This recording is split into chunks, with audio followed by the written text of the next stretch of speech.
What is atheism? Atheism is rejecting belief in any form of unseen divinity. The atheist denies the existence of a creator, of divine revelation, and of resurrection. What is the proof that there is a creator? There are many proofs, but we will focus on two.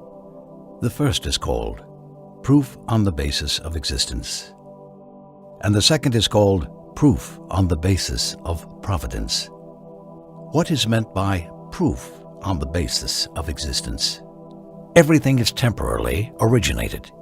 It came into existence after it was non-existent, so it must have had an originator. This means we have 10 to the 124th proofs that a creator exists.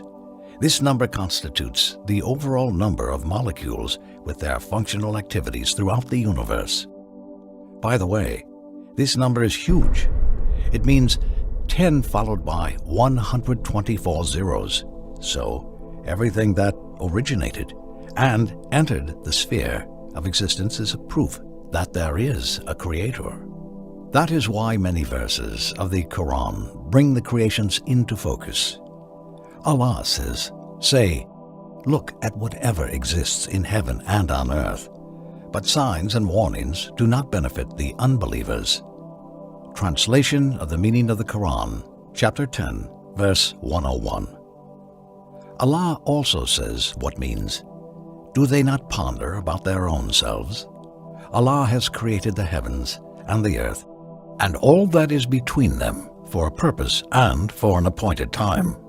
Yet many deny they will never meet with their Lord."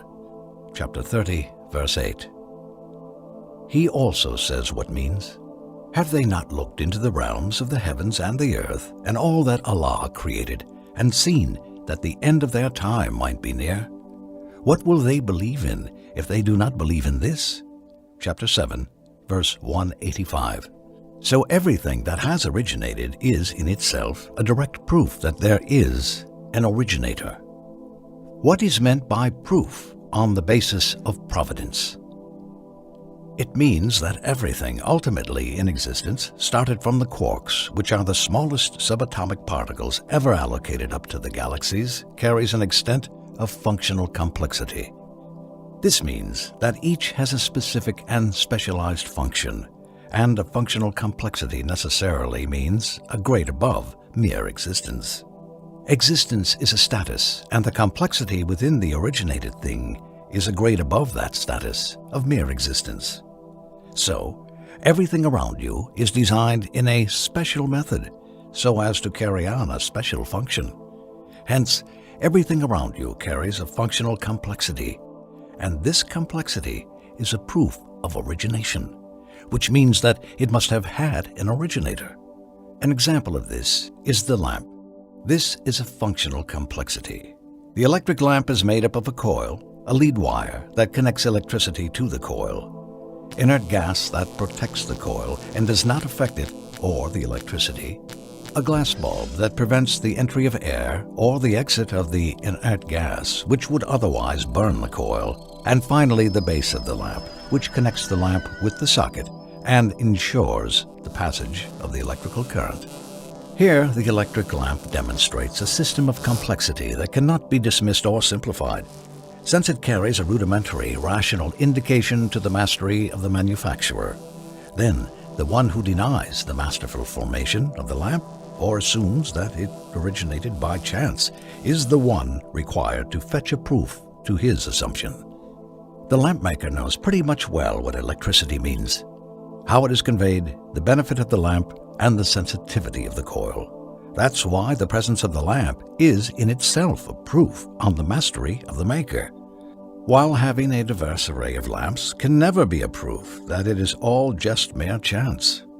Using this same rationalization, we can deduct that a creature with all this functional complexity, the human being, must have had an originator. The lamp is made up of 4 components, whereas the human being is made up of 3 billion components in each and every one of his cells. The human code is spelled out in 3 billion DNA letters, known as the human genome. and these letters reside within the nucleus of each of our molecules. So, if you look at the four components of the lamp and deduce that it must have had a maker, and you do not realize that you too must have had a maker, then the problem is in your way of thinking. Allah says, what means, were they created out of nothing, or are they their own creators? Chapter 52, verse 35. Look around and see the extent of complexity associated with virtually everything. There is actually nothing in this whole wide nature that is free from but a degree of complexity, according to the physicists. Allah says, in the creation of the heavens and the earth, in the alternation of night and day, in the ships that sail the ocean bearing cargoes beneficial to man, in the water which Allah sends down from the sky, and with which He revives the earth after its death, scattering over it all kinds of animals, in the courses of the winds, and in the clouds pressed into service between earth and sky, there are indeed signs for people who use their reason. Chapter 2, verse 164. Only those who use their minds to ponder will take heed, but only the wise take heed. Chapter 3, verse 7. Hence existence, proof on the basis of existence, and regulating creation, proof on the basis of providence, are both rational evidences to the presence of an originator,